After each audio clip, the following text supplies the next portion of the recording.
Eu gostaria de convidar você para abrir o livro de Neemias no Antigo Testamento, o livro de Neemias. O livro de Neemias, no capítulo 3. Abra a sua Bíblia, o seu tablet ou o seu smartphone. E se você não estiver com nenhum deles e quiser acompanhar a leitura, ela estará sendo projetada nos telões. Neemias capítulo 3, a partir do verso 1. Na verdade nós vamos ler alguns versículos. Vamos ler o 1, vamos ler o 5, vamos ler o 8, vamos ler o 12, vamos ler o 14 e vamos ler o 20. Neemias capítulo 3. Então se levantou Eliacibe, o sumo sacerdote, juntamente com seus irmãos, os sacerdotes, e edificaram a porta das ovelhas, a qual consagraram, e lhe assentaram os batentes. Consagraram-na até a torre dos 100, até a torre de Renanel. Versículo 5. Ao lado destes repararam os tecoitas, porém os seus nobres não meteram o pescoço ao serviço do Senhor. Versículo 8. Ao seu lado Uziel, filho de Haraías, um dos ourives. Ao lado dele Hananias, um dos perfumistas. E fortificaram Jerusalém até o muro largo. Versículo 12. E ao seu lado Salum, filho de Haloés, governador da outra metade do distrito de Jerusalém, ele e as suas filhas. Versículo 14. A porta do monturo reparou-a Malquias, filho de Recabe, governador do distrito de Bet-Raquerem. Este a edificou e lhe assentou os batentes com seus ferrolhos e trancas. Versículo 20. Depois dele reparou Baruque, filho de Zabai, outra parte desde o ângulo até a porta da casa de Eliacibe, o sumo sacerdote. Até aqui eu convido você a orar nesse momento. Por gentileza, feche seus olhos e vamos pedir a sabedoria, a revelação do Espírito Santo sobre esta palavra. Pai eterno, Pai amado, nós te damos graças nessa noite pelo privilégio de estar nos congregando em tua casa, no meio dos nossos irmãos, os ilustres em quem está todo o teu prazer. Nós te agradecemos por tua palavra. Ela é o nosso alimento espiritual. Nós pedimos que o Senhor fale aos nossos corações e nos abençoe por toda esta semana, que possamos ruminar esta palavra e colocar em prática os princípios espirituais que ela nos ensina. Nós oramos agradecidos pela intermediação do teu Espírito Santo. Nós o fazemos em o nome de Jesus. Amém e graças a Deus. O livro de Neemias é um livro que faz parte de um momento histórico muito difícil que o povo de Israel viveu, no período chamado pós-cativeiro, o período de restauração da nação de Israel depois do cativeiro babilônico. A nação tinha sido completamente arrasada. Jerusalém, a cidade santa, havia sido destruída por Nabucodonosor. A aristocracia, a nata da sociedade, havia sido expatriada, levada em cativeiro para servir na corte do rei da Babilônia. O tempo passou, a Babilônia como império ruiu e o império medo-persa se levantou. Nos dias de Neemias, então, um decreto permitiu ao povo de Israel retornar para a terra prometida, conforme a promessa de Deus que havia sido declarada pelos profetas do juízo. Aqueles mesmos que falaram do juízo, a semelhança de Isaías e Jeremias, falavam também de um tempo de restauração, de um tempo de reconstrução, de um tempo de restituição. E este tempo aconteceu no período conhecido como período da restauração. Nós temos figuras importantíssimas, personagens que são fundamentais para este processo de reconstrução da nação de Israel, nos moldes como viremos a conhecer nos dias de Jesus. Neemias é uma dessas personagens. Neemias é o reconstrutor, é um instrumento de Deus, é um instrumento que Deus vai usar para o processo da reconstrução física, da reconstrução dos muros, da reconstrução das portas, da reconstrução física do templo de Jerusalém, que havia sido assolado, destruído a fogo. Esdras é uma outra personagem muito importante nesse contexto. Esdras é o sumo sacerdote da lei, ele é o homem da lei, é o homem da palavra. Ele será usado por Deus para trazer a reconstrução espiritual da nação.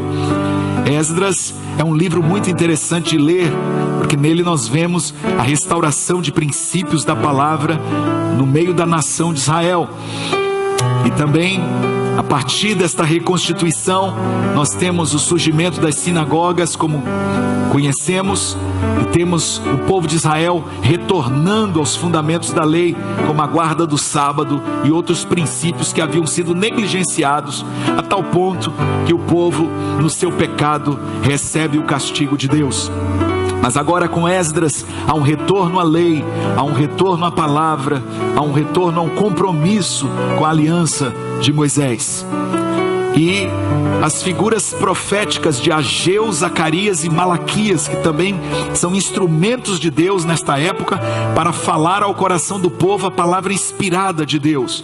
É a palavra profética liberada num momento difícil de reconstrução nacional, sem a qual o povo jamais teria a capacidade de concluir uma obra tão grande como esta. O livro de Neemias, portanto, é um destes livros maravilhosos que fala desse tempo de muita riqueza de princípios de Deus, de princípios bíblicos que podem ser aplicados a qualquer empreendimento, a qualquer projeto, seja ele individual ou coletivo. Este livro é um livro que nos dá uma visão extremamente honesta, muito clara do que significam os problemas e os desafios relacionados a todo tipo de projeto ou empreendimento no qual possamos estar envolvidos neste momento, mas especialmente no que diz respeito à obra que chamamos de igreja e particularmente o nosso ministério Família da Graça.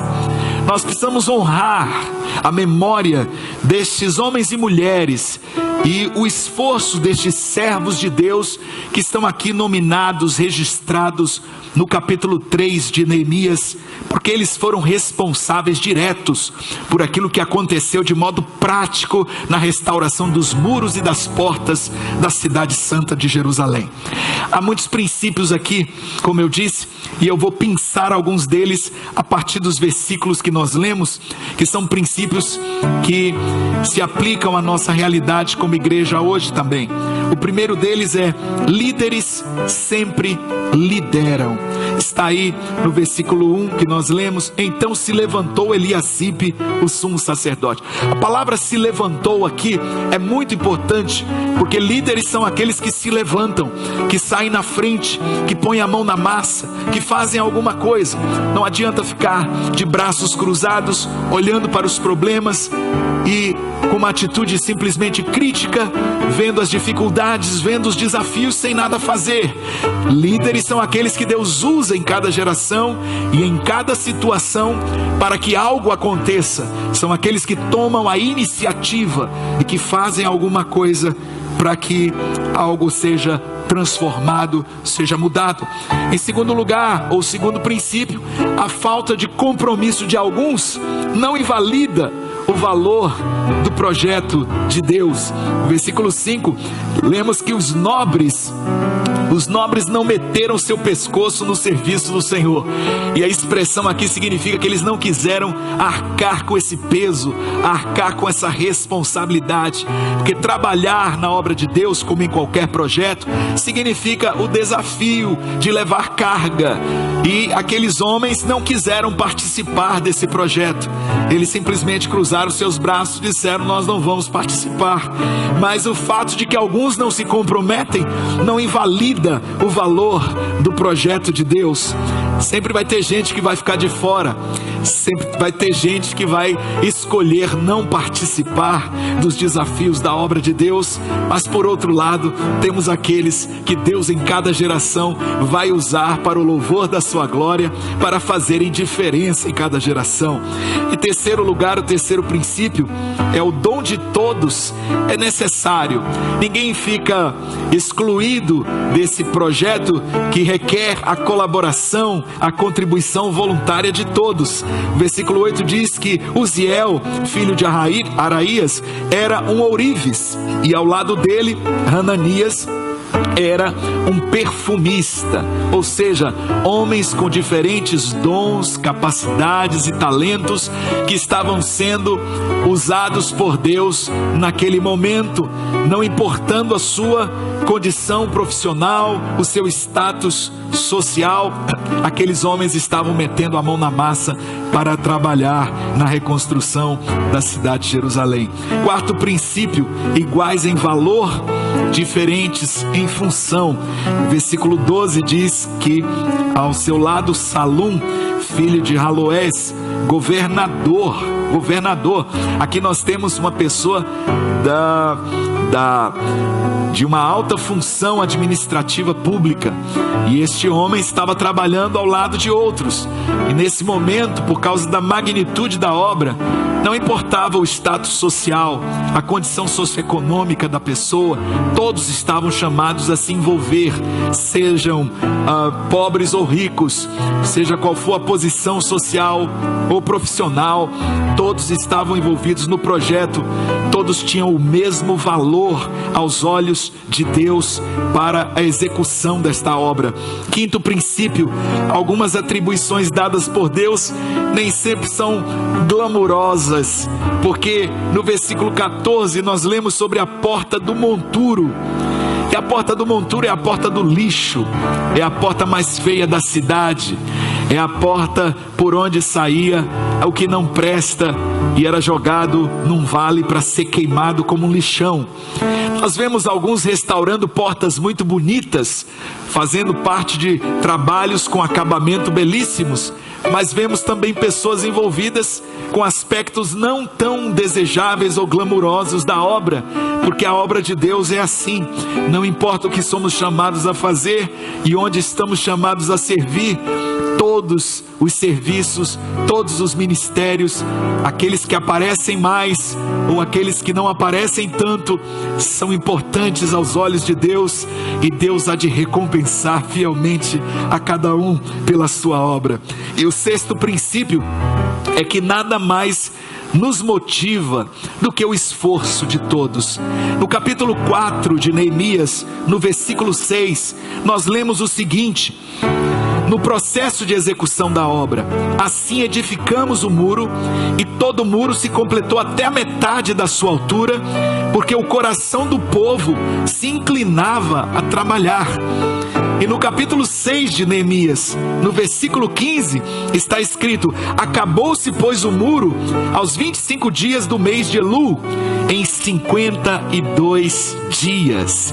Em 52 dias, esta obra foi concluída, porque todos que dela participaram, independente, como eu disse, da sua condição social, cultural, da sua posição, da sua condição financeira, todos que participaram estavam empenhados, estavam envolvidos, estavam engajados, e não foi fácil, porque eles enfrentaram oposição, eles enfrentaram resistência, eles enfrentaram muitas lutas, ao ponto de em algum momento terem que trabalhar com a colher de pedreiro numa mão e a espada na outra, para se defender dos seus adversários que não queriam que aquela obra chegasse ao seu termo. Mas a palavra nos diz que o coração do povo se inclinava a trabalhar, se inclinava a servir, e por causa desta determinação do povo na sua coletividade, no seu companheirismo, de forma cooperativa, eles trabalharam em conjunto, e a obra chegou ao seu fim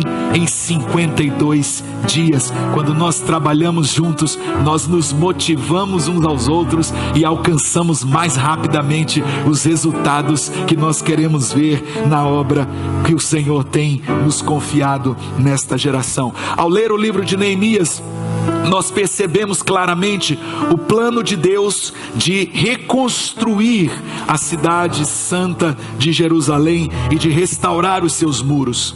Um judeu jamais se esquece de Jerusalém. E os capítulos iniciais deste livro incrível de Neemias nos mostra o caráter deste homem que tinha uma profunda convicção.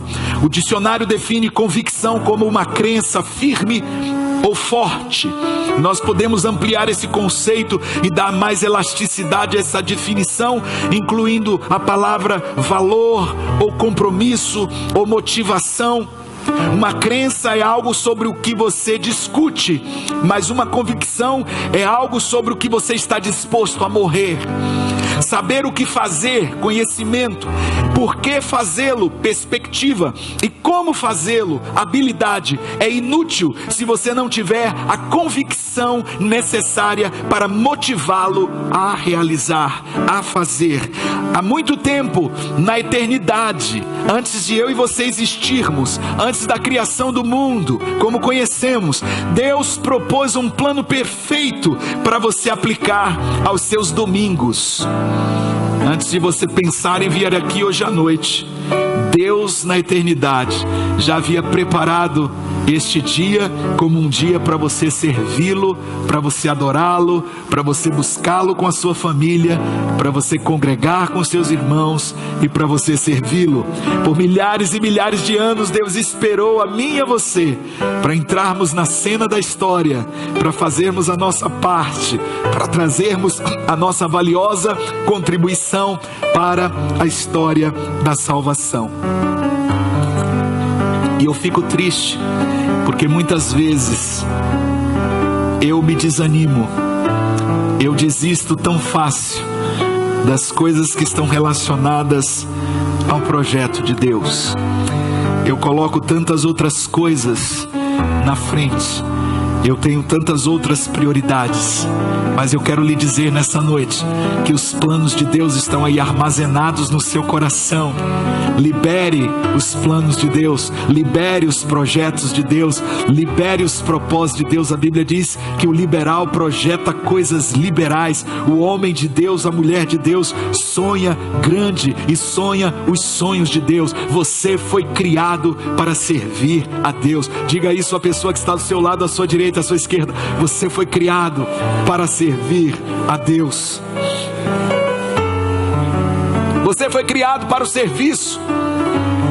Você existe para servir.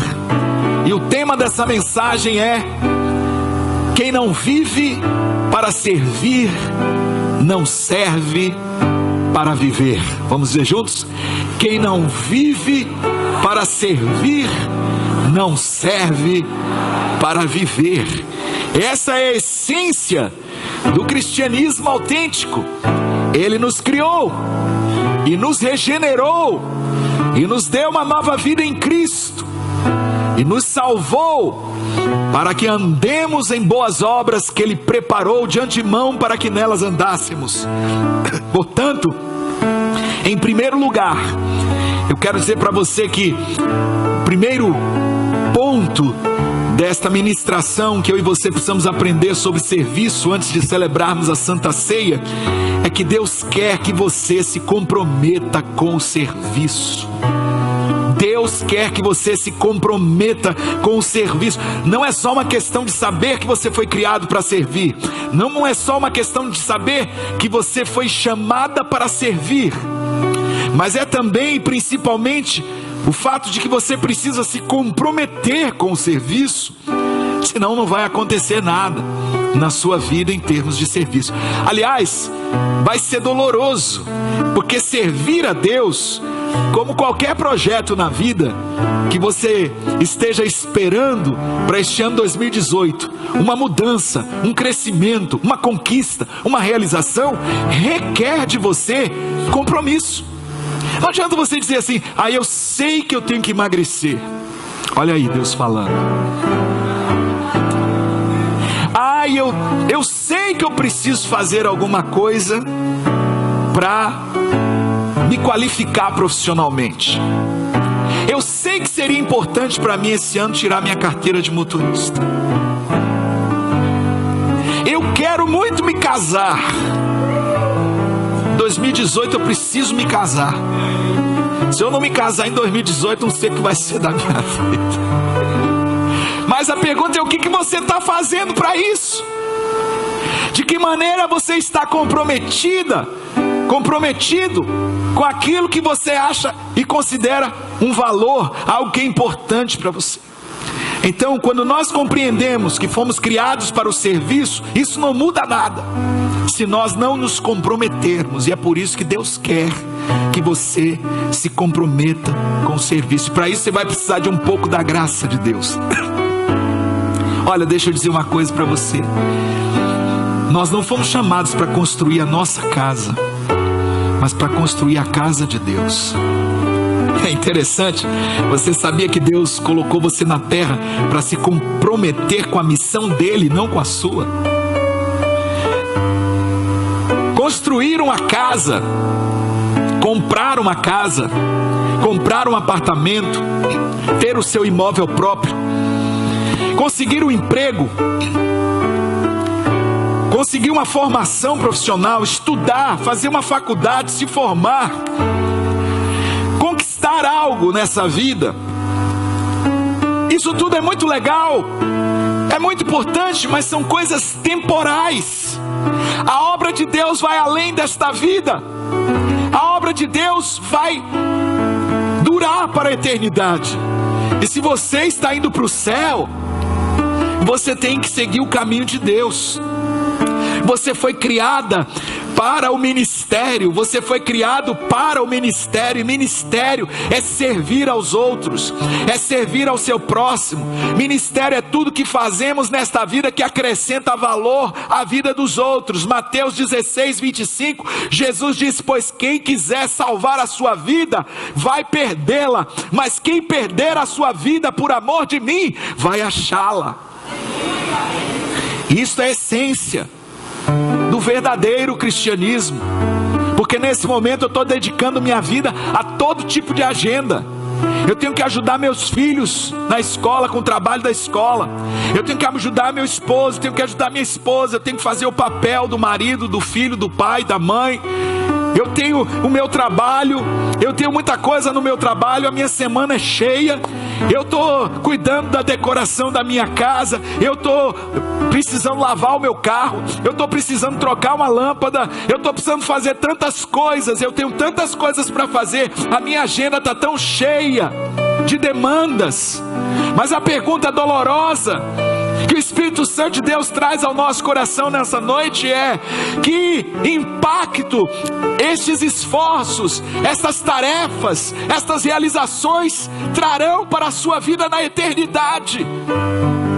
Se o meu significado existencial está ligado apenas a atividades domésticas e profissionais, por mais nobres que sejam, eu estou realmente fora do projeto de Deus para a minha vida, porque o propósito de Deus para a minha vida é o ministério, é o serviço. O ministério e o serviço dão significado à minha vida espiritual. O verdadeiro sentido da vida vem do que fazemos por Cristo e não do que fazemos por nós mesmos. Não é a duração da sua vida que conta, é a doação que a sua vida faz. Não importa quanto tempo você vai viver, que isso não nos pertence. Você pode viver pouco tempo, você pode viver muito tempo. Cada um tem um tempo de vida, mas mesmo aqueles que vivem muito tempo podem não ter significado ou relevância alguma para o projeto de Deus. Portanto, não é a duração da sua vida que conta, mas é a doação que você faz enquanto você tem vida. Neemias era um homem profundamente engajado com o projeto de Deus de reconstruir a cidade de Jerusalém, ao invés de estar comprometido com seu confortável trabalho na Pérsia. No final do capítulo 1 do livro de Neemias, nós descobrimos a sua ocupação. Ele era o copeiro do rei. Neemias capítulo 1, versículo 11. A famosa oração telepática de Neemias, né? Oração que ele fez segundos antes de se dirigir ao rei com um pedido para ser liberado da sua função, para entrar no projeto de Deus. Olha o que ele orou, ele disse: ó Senhor, que estejam atentos os teus ouvidos à oração do teu servo e à oração dos teus servos que se deleitam em temer o teu nome, e faze prosperar hoje o teu servo, e dá-lhe graça perante este homem. Era eu então copeiro do rei. A sua posição naquele momento na corte do rei Artaxerxes dava a ele um contato diário com a pessoa mais poderosa da terra.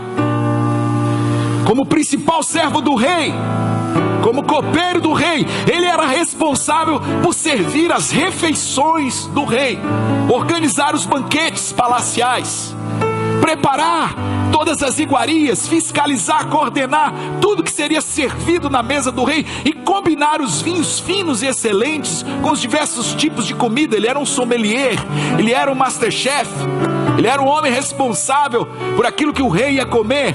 Cada visitante, cada convidado da mesa do banquete do rei passava pelo escrutínio de Neemias, e ele mesmo tinha que provar antes o vinho que o rei iria beber no copo do rei. Antes de dar a taça ao rei, ele tomava o primeiro gole, porque se estivesse envenenado, ele seria a pessoa a sacrificar a sua vida para a preservação da majestade real. Este era Neemias. Poucos estavam mais perto do rei do que ele. E eu quero te dizer nessa noite que assim também é com você nessa geração. Pouca gente nesse mundo está tão perto do rei como você está. Tanta gente nesta vida, nesta geração, está tão próxima e tem tanto acesso à mesa do rei como você tem.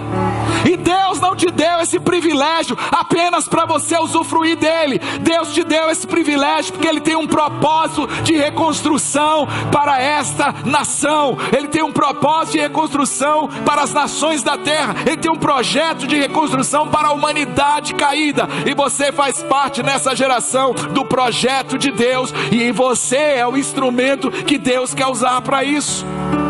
A tarefa de Neemias, assim como a nossa, portanto, é servir aos outros. Esse era o trabalho dele.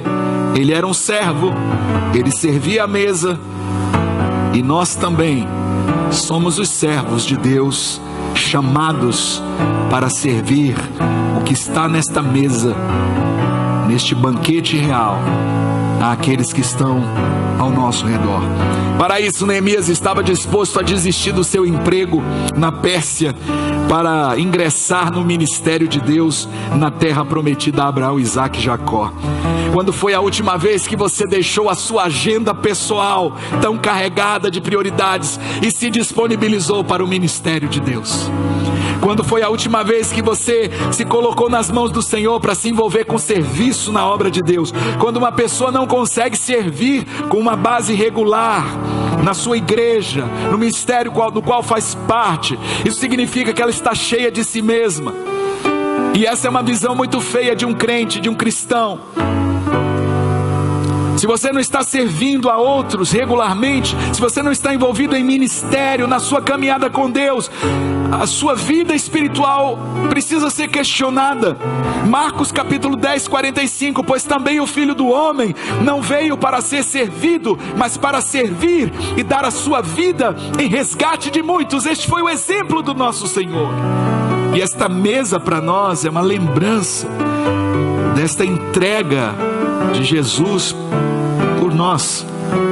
A palavra de Deus está cheia de exemplos de homens e mulheres que foram usados por Ele em cada geração, mas que para fazer isso, para cumprir o propósito de Deus, abriram mão da sua agenda pessoal. José abriu mão da sua família num contexto muito doloroso para servir ao plano de Deus no Egito. Davi desistiu da sua amizade com Jonatas e com a casa de Saul para servir o povo de Deus que estava em dívida e angústia. Moisés desistiu do reconhecimento da maior nação do planeta para servir com o povo humilde e escravizado do Senhor. Josué desistiu da opinião democrática da maioria por uma tarefa dada por Deus que poderia lhe custar a vida. Ele disse: eu e a minha casa serviremos ao Senhor. Não sei o que vocês vão fazer, não sei qual é a escolha de vocês, não sei qual o nível de compromisso que vocês terão com a obra de Deus, não sei qual é o nível da aliança de vocês com o Senhor, mas Josué disse: eu e a minha casa serviremos ao Senhor. Serviremos ao Senhor. Serviço, ministério. Deus quer que você se comprometa com o serviço. Esse é o primeiro ponto. Mas em segundo lugar, precisamos nos comprometer com o plano e o propósito de Deus para nós. As pessoas não são motivadas por compromissos mesquinhos, de mentalidade reduzida. Isso não traz motivação. Por isso que tanta gente entra no tédio da rotina, no desânimo, na frustração de uma vida ensimesmada, fazendo as mesmas coisas, envolvido com as mesmas coisas, uma vida autocentrada, focada apenas nos seus interesses pessoais e familiares. Todos nós precisamos e queremos um desafio maior do que a nossa própria vida, e é para isso que a igreja é colocada para nós como um lugar de oportunidade para servir a Deus. Lucas 14:33 disse Jesus: assim pois, todo aquele dentre vós que não renuncia a tudo quanto possui, não pode ser meu discípulo. Por que Jesus colocou essa demanda tão extrema para o reino de Deus? Você não vai encontrar isso nas religiões, você não vai encontrar isso nem mesmo no cristianismo institucionalizado. As pessoas dizem: venha para a igreja, aceite Jesus e continue como você está, continue do mesmo jeito. Não há preço a pagar, não há sacrifício, não há renúncia, não há entrega. E Jesus diz que não há possibilidade de eu e você sermos discípulos autênticos se não estivermos dispostos a renunciar a tudo. Isso não significa dizer que você não possa usar. Use as coisas que Deus te deu. Quanto mais bênção Deus te dá, mais responsabilidade você tem. Use para a glória de Deus. Seja feliz, prospere, tenha tudo que Deus colocar em suas mãos, mas jamais coloque o seu coração nestas coisas como se este fosse o objetivo final da sua vida. Entenda que você precisa se comprometer com o projeto de Deus, com o plano de Deus para a sua vida. Nós sempre vamos nos comprometer com algo, e a verdade é que tem sempre alguém pedindo algo a você, tem sempre alguém reclamando algo de você, tem sempre alguém reclamando algo do seu tempo. Alguém está pedindo algo a você. Amanhã, durante o dia, muitas pessoas vão lhe pedir que façam alguma coisa com o seu tempo, e você vai estar envolvido com muitas coisas, com pequenos favores. Entretanto, todos nós estamos buscando grandes propósitos com os quais nos comprometermos, e Neemias não seria impedido de sua grande missão dada por Deus por nenhuma circunstância nesta vida. Uma distância de 1.500 quilômetros não poderia impedir Neemias. O fato de estar trabalhando com um rei ímpio na corte da Pérsia não poderia deter Neemias. O fato de não ter recursos financeiros para largar o seu emprego e ingressar nesse projeto de Deus não impediu Neemias. Não estar em contato há muito tempo com a sua terra natal e com as pessoas que ali habitavam não impediu Neemias. Nada pode impedir um homem com profundas convicções de fazer aquilo para o que Deus o chamou para fazer. Deus tampouco estava preocupado com essas limitações, porque Ele é o Deus que supera as limitações. Ele é o Deus do impossível. Ele é especialista em tornar o impossível possível. Ele é o Deus que nos chama e nos capacita. Ele é o Deus que vai adiante de nós abrindo os caminhos. É preciso passar 1 milhão de pessoas pelo Mar Vermelho? Não é problema. Um simples sopro da sua boca e o mar se abre e os egípcios são afogados pelo caminho. É preciso alimentar uma multidão de 15 mil pessoas, mas não temos pão para dar para todas essas pessoas comerem. Não há nenhuma padaria próxima. O sol está se pondo, as mães estão cansadas, as crianças estão famintas, as pessoas estão a ponto de desmaiar. Chamem os discípulos sem fé, chamem os homens que se dizem de Deus para fazer alguma coisa. Quem aqui pode fazer algo? Nenhum de nós pode fazer nada. Mestre, o que faremos? Há alguém aqui que pode honrar a missão. Há alguém aqui que tem poder para cumprir a missão. Há alguém aqui que tem poder sobrenatural sobrenatural para multiplicar os recursos na minha e na sua vida, para que o projeto de Deus seja alcançado, seja concluído e a família da graça cumpra o propósito para o qual ela existe. A questão não é se você vai se comprometer com o projeto de Deus e com o serviço, mas quem vai ganhar com o seu compromisso. Às vezes estamos pensando apenas em nós mesmos e nos esquecendo que isso tem a ver com algo maior. A igreja é um projeto maior, o reino é um projeto maior. Algumas pessoas preferem viver as suas vidas com um conceito musical chamado de ritmo.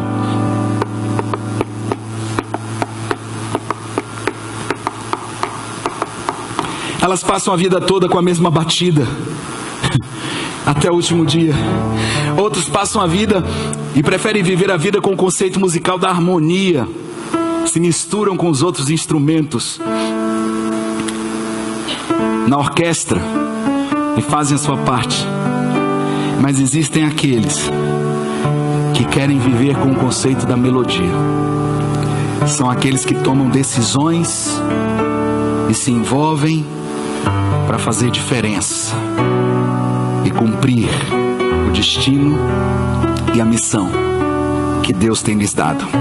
Quando você descobre que foi criado por um Deus tão poderoso, tão grandioso, e que Ele criou você com um propósito de servir, quando você descobre isso, quando você entende isso, quando você se compromete com o serviço, e quando você entende que esse compromisso tem que ser com o projeto de Deus, então você fica livre para abraçar um excelente propósito.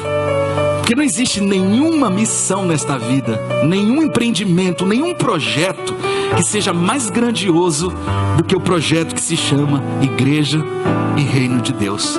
Quando a minha vida terminar, eu quero que alguém diga o que Jonatas disse de Davi em 1 Samuel 20:18, descrevendo a ausência do seu amigo na manhã daquele dia seguinte na mesa. Ele disse em 1 Samuel 20:18: amanhã é a lua nova e notar-se-á a tua ausência, pois o teu lugar estará vazio. O que será dito sobre você quando você não estiver mais aqui? O que será dito sobre você quando tudo acabar? Será que alguém vai notar a sua ausência? Será que você tem feito relevância nesse projeto? Deus não lhe deu as habilidades que lhe deu apenas para você conquistar coisas para você. Deus não lhe deu os dons e talentos que lhe deu. Deus não lhe deu os recursos que lhe deu nesse momento. Pode ser que você diga: eu não tenho tanta coisa, eu não tenho tantos recursos assim. Não subestime o poder de Deus. Não importa se você tem apenas uma vara em suas mãos ou 5 pães e 2 peixinhos. Ele é poderoso para usar os seus recursos para a glória do nome dele. Mas você precisa entender que a prioridade da sua vida é construir a sua vida espiritual. Seja o que for de bom que você sabe fazer, você deve estar fazendo isso primeiro em sua igreja. O que está acontecendo com os crentes? O que está acontecendo com os crentes, com a igreja de Jesus? Quanta gente que está vivendo o cristianismo virtual nesse momento. Nós precisamos ter a visão de cumprir o propósito para o qual fomos criados: servir a Deus no seu reino. É o seu dom motivacional, são os seus talentos, é a sua personalidade, é aquilo que você chama de você, é a sua individualidade, e vai ser expresso de alguma forma. Em algum lugar você vai exercer tudo isso. Por que não exercer na igreja? Por que não exercer no reino? Neemias convocou o povo para se comprometer com uma grande causa. O chamado de Deus para você nesse ministério é para se comprometer com uma grande obra. Neemias 1, versículo 3: eles me responderam: os restantes que ficaram do cativeiro lá na província estão em grande aflição e opróbrio. Também está derribado o muro de Jerusalém e as suas portas queimadas a fogo. O relatório era de tragédia, o relatório era de falta de recursos, de absoluta incapacidade. Como, Neemias, que você está nos chamando para um projeto de reconstrução, se quem ficou na cidade é somente gente pobre, gente que não tem dinheiro, gente que está em aflição, gente que está vivendo em opróbrio? Como que essas pessoas vão trabalhar num projeto de reconstrução reconstrução dos muros que estão destruídos, das portas que estão queimadas a fogo. Neemias precisava de pessoas comprometidas e que tivessem a capacidade de enxergar com os olhos da fé. Leia o que está escrito em Neemias capítulo 3 mais uma vez comigo. Vamos entender a sistemática desse projeto de Neemias. Então se levantou Eliacibe, o sumo sacerdote, juntamente com os seus irmãos, os sacerdotes, edificaram a porta das ovelhas, a qual consagraram, lhes assentaram os batentes, consagraram-na até a torre dos 100, até a torre de Renanel. E junto a ele edificaram os homens de Jericó. Também ao lado destes edificou Zacur, filho de Inri. Os filhos de Racenaá edificaram a porta dos peixes, colocaram-lhe as vigas e lhes assentaram os batentes com seus ferrolhos e trancas. Ao seu lado fez os reparos Meremote, filho de Urias, filho de Racós. Ao seu lado Mesulão, filho de Berequias, filho de Mesesabel. Ao seu lado Zadok, filho de Baaná. Ao lado destes repararam os tecoitas, porém os seus nobres não meteram o pescoço ao serviço do Senhor. Está registrado na palavra. Joiada, filho de Pazéia, Mesulão, filho de Bezodeias, repararam a porta velha, colocaram-lhe as vigas, lhe assentaram os batentes com seus ferrolhos e trancas. Junto deles fizeram os reparos Melatias de Beonita e Jadom, Meronita, homens de Gibeão e de Mispá, que pertenciam ao domínio do governador além do rio. Ao seu lado Uziel, filho de Haraías, um dos ourives. Ao lado dele Hananias, um dos perfonistas. Fortificaram Jerusalém até o muro largo. Ao seu lado fez os reparos Refaías, filho de U, governador da metade do distrito de Jerusalém. Ao seu lado Gedaías, filho de Harume, defronte de sua casa. Ao seu lado Ratus, filho de Rassabaneas, Malquias, filho de Harim, Rassub, filho de Pat-Moab. Repararam outra parte, como também a torre dos fornos. Ao seu lado Salum, filho de Haloés, governador da outra metade do distrito de Jerusalém, ele e suas filhas. A porta do vale repararam na Hanum e os moradores de Zanoa. Estes aí edificaram e lhe assentaram os batentes com seus ferrolhos e trancas, como também 1000 côvados de muro até a porta do monturo. A porta do monturo reparou Malquias, filho de Recabe, governador do distrito de Bet-Carequerim. Este edificou e lhe assentou os batentes com seus ferrolhos e trancas. A porta da fonte reparou a Salum, filho de Cosaos, governador do distrito de Mispá. Edificou e cobriu e lhe assentou os batentes com seus ferrolhos e trancas. Edificou também o muro da piscina de Selá, do jardim do rei, até os degraus que desce a cidade de Davi. Depois dele Neemias, filho de Abzuk, governador da metade do distrito de Bet-Zur, fez reparos da de frente do sepulcro de Davi, até a piscina artificial, até a casa dos homens poderosos. Depois dele fizeram os reparos levitas, Reum, filho de Bani, ao seu lado Ressabias, governador da metade do distrito de Keila, por seu distrito. Depois dele seus irmãos Balaí, filho de Renadad, governador da outra metade do distrito de Keila. Ao seu lado Rezer, filho de Jesuá, governador de Mispá, reparou outra parte de fronte da subida para a casa das armas no ângulo. Depois dele reparou Baruque, filho de Zabai, outra parte, desde o ângulo até a porta da casa de Eliacibe, o sumo sacerdote. Depois dele reparou Meremote, filho de Urias, filho de Jacós, outra parte, desde a porta da casa de Eliacibe até a extremidade da mesma. Depois dele fizeram os reparos sacerdotes que habitavam na campina. Depois Benjamim, Rassub, de frente da sua casa. Depois deles Azarias, filho de Maceias, filho de Ananias, junto da sua casa. Depois dele reparou Binuí, filho de Renadad, outra parte, desde a casa de Azarias até o ângulo e até a esquina. Palau, filho de Uzai, reparou de frente do ângulo e a torre que se projeta da casa real superior, que está junto ao ato da guarda. Depois dele Pedaías, filho de Parós. Ora os netinins habitavam em Ofel, até de frente da porta das águas, para o oriente até a torre que se projeta. Depois repararam os tecoitas outra parte, de frente da grande torre que se projeta até o muro de Ofel. Para cima das portas dos cavalos fizeram os reparos sacerdotes, cada um de frente da sua casa. Depois deles Zadok, filho de Imé, de frente da sua casa. Depois dele Semaías, filho de Secanias, guarda da porta oriental. Depois dele repararam outra parte, Ananias, filho de Selanias, Anu, o sexto filho de Zalaf. Depois dele reparou Mesulão, filho de Berequias, uma parte de frente da sua câmara. Depois dele Malquias, um dos ourives, uma parte, até a casa dos netinins, dos mercadores, de frente da porta da guarda e até a câmara superior da esquina. E entre a câmara da esquina e a porta das ovelhas repararam os ourives e os mercadores.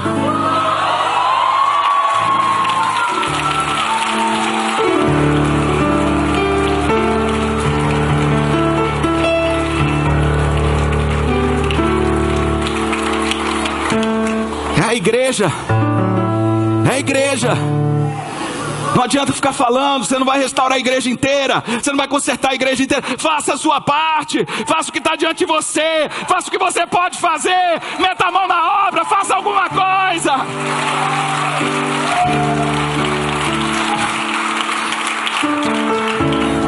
O maior esforço voluntário já registrado na Bíblia.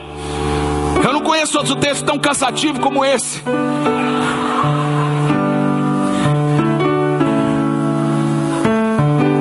Mas você vai vendo a obra, você vai lendo, você vai vendo cada pedacinho do muro, cada um fazendo a sua parte, cada um trabalhando no seu pedacinho, cada um construindo alguma coisa, uns mais do que outros, uns tinham mais condição do que outros, mas todos envolvidos com o mesmo projeto, todos contribuindo para o mesmo projeto. Nós precisamos nos envolver com o plano de Deus, com o projeto de Deus. Mas em terceiro lugar, para a gente concluir, precisamos saber claramente com o que nos comprometer. Neemias no capítulo 2, versículos 17 e 18 está escrito: então eu lhes disse: bem vedes vós o triste estado em que estamos, como Jerusalém está assolada, as suas portas queimadas a fogo. Vinde, pois, e edifiquemos o muro de Jerusalém, para que não estejamos mais em opróbrio. Então lhes declarei como a mão do meu Deus me fora favorável, e bem assim as palavras que o rei me tinha dito. Eles disseram: levantemo-nos e edifiquemos, e fortaleceram as mãos para a boa obra. Aleluia, aleluia. Aqueles mesmos que tinham dito aquela conversa de lamento, aquela conversa de gente derrotada, quando Neemias falou do projeto da reconstrução, que ele chegou todo alegre, e ele falou da reconstrução: mas está tudo destruído, mas só tem gente pobre, não tem condição, a coisa está muito feia, você não faz ideia. Mas depois que Neemias começou a falar do favor do rei, das coisas tremendas que Deus estava fazendo através da sua vida, estas mesmas pessoas agora se dispõem para a obra. Desafiar as pessoas a se comprometerem com Jesus Cristo não é suficiente. É suficiente para a salvação, mas não para o serviço, não para o propósito que Deus tem para a vida de cada uma delas. Se as pessoas não souberem, atenção, líderes de célula, supervisores, diáconos, liderança da família da graça, pastores, se as pessoas não souberem o que esperamos delas como igreja, elas estabelecerão suas próprias agendas e prioridades e rotinas. E aqui está o que queremos de você, membro da família da graça. Primeiro, que todos aqueles que ainda não têm Jesus como Salvador e fazem parte do nosso ciclo de relacionamento sejam alcançadas para Cristo. Queremos que estas pessoas que entregam a sua vida a Jesus se comprometam em estudar a palavra de Deus e sejam batizadas e vivam agora um relacionamento de intimidade com Deus, que nós chamamos de adoração. Queremos, em segundo lugar, que estas pessoas que se comprometeram com Jesus se juntem à congregação, a outros irmãos, se unam aos membros da família da fé e passem a participar da vida de comunhão da igreja. Em terceiro lugar, queremos que estas pessoas que estão integradas em pequenos grupos ou células cresçam na palavra de Deus, estudando a palavra com compromisso para a maturidade espiritual. Chamamos isso de discipulado. Em quarto lugar, queremos que estes irmãos que estão comprometidos com a maturidade, com o crescimento espiritual, descubram seus dons e talentos e encontrem um ministério, um lugar no corpo de Cristo para estarem servindo ao Senhor. E em quinto lugar, queremos que estes que estão servindo como ministros na casa de Deus invistam seu tempo em convidar, em alcançar o perdido, em pregar o evangelho, em falar de Jesus, em proclamar o reino de Deus para aqueles que estão ao seu redor. E nós chamamos isto de evangelização. Então o que é que nós estamos pedindo a você? Que você sirva aos outros. No Velho Testamento, a riqueza de um homem era determinada por quantas pessoas lhe serviam. Na Nova Aliança, a riqueza de um homem é determinada por quantas pessoas ele serve. Na Antiga Aliança, ser rico significava ter muitos servos. Na Nova Aliança, ser rico significa ser o servo de todos. Todo mundo quer liderar, todo mundo quer mandar, poucos querem servir. Em qualquer livraria que você for, você vai encontrar mais de 1000 títulos sobre liderança, mas eu lhe desafio a encontrar um punhado sobre serviço. Até mesmo nós evangélicos temos dignificado o termo servo e elevamos este termo a servo líder. O seu dom motivacional, a sua paixão determina o seu ministério, mas é o seu coração de servo, é a sua disposição como servo que determina o seu nível de maturidade espiritual.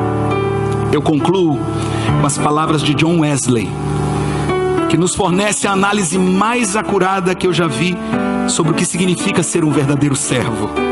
Ele disse: faça todo o bem que puder, por todos os meios que você puder, de todas as maneiras que você puder, em todos os lugares que você puder, em todos os momentos que você puder, a todas as pessoas que você puder, sempre que você puder. Eu não creio que essa definição de servo possa ser melhorada.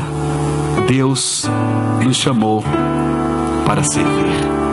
Que Ele abençoe o seu coração com a sua santa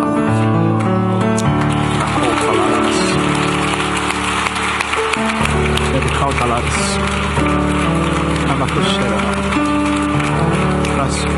Feche os seus olhos e eu gostaria de orar por você antes de nós celebrarmos a ceia.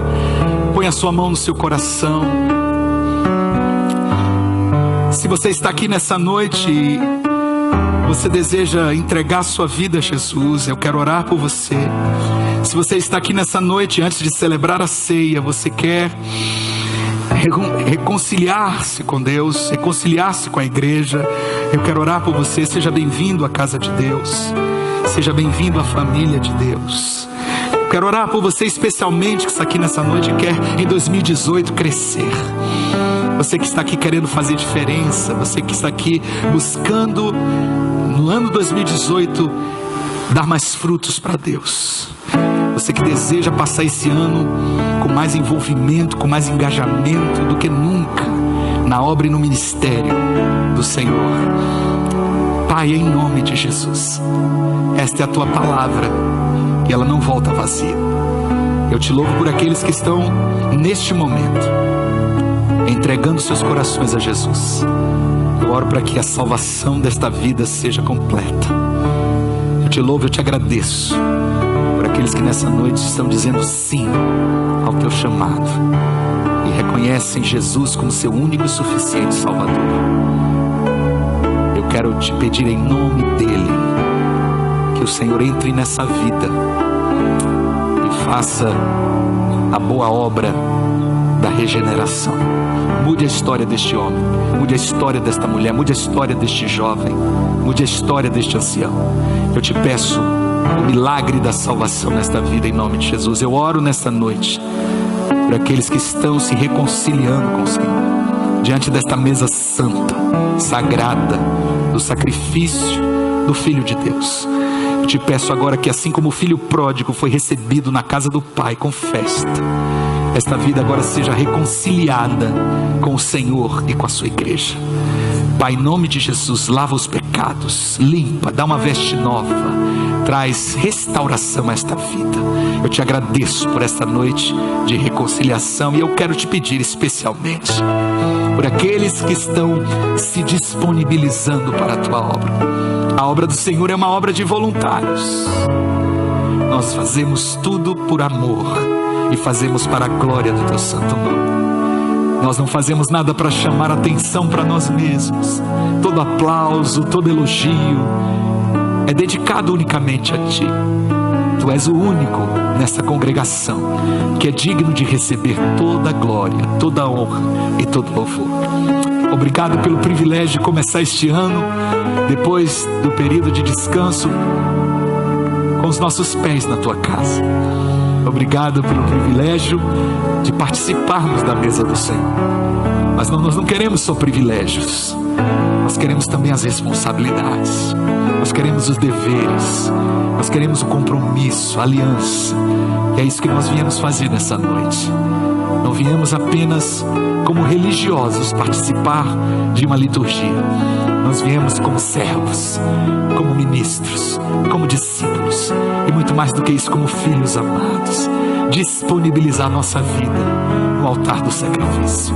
Recebe a nossa adoração, recebe a nossa entrega nessa noite e usa-nos para o louvor da tua glória.